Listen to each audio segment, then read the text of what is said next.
Amigos de Un Óvulo para Caronte, seguimos con historia de la filosofía antigua y medieval. Dentro intro.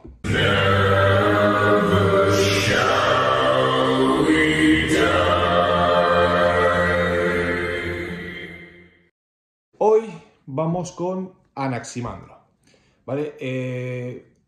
Anteriormente hablamos de Tales de Mileto. Tales de Mileto decía que el origen de todo era el agua y se basaba en las evidencias empíricas. O sea, él veía las cosas y esa observación de lo que podía ver y palpar le llegó a pensar que el origen de todo era el agua. Pues Anaximandro no.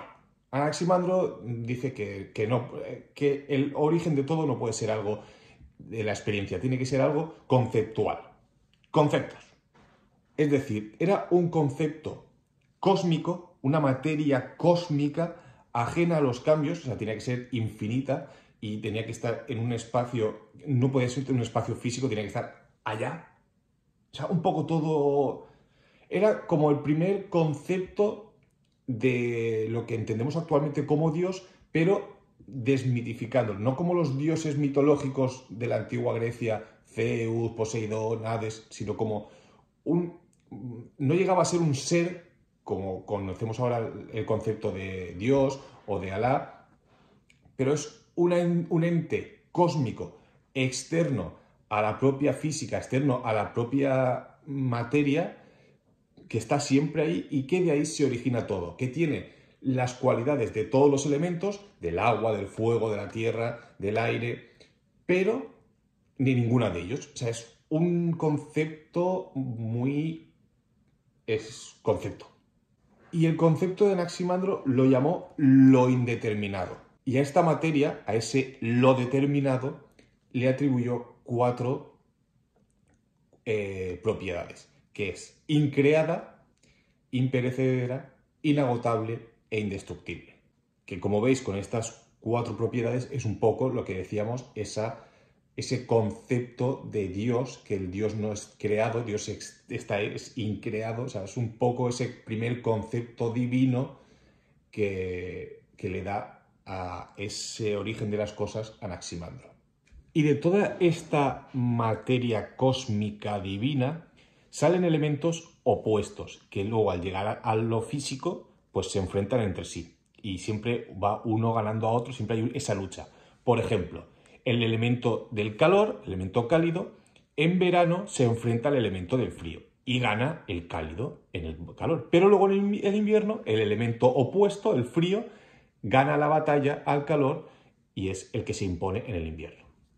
Y todos estos conceptos infinitos de la materia cósmica, Anaximandro le puso un nombre, que era el Apeirón. Y ahora voy a leeros 2 cositas que decía Aristóteles sobre estos conceptos, a ver si, uno, conseguimos aclararlo o nos liamos todavía más. Vamos a leerlo. El Apeirón no es de ninguno de estos elementos, fuego, aire, agua y tierra, de donde proceden todas las cosas, ni tampoco de ninguna otra cosa fuera de estos, tal como algo intermedio entre aire y agua o aire y fuego, más denso que el aire y el fuego y más sutil que los otros. Pues dicho elemento sería aire y fuego con una contrariedad. Ahora bien, uno de los 2 contrarios es una privación, de donde se sigue que no es posible que lo intermedio exista jamás por sí, como afirman algunos de lo infinito, Apeirón, y de lo circundante, Aristóteles de la generación y la corrupción. Y ahora vamos con el segundo texto.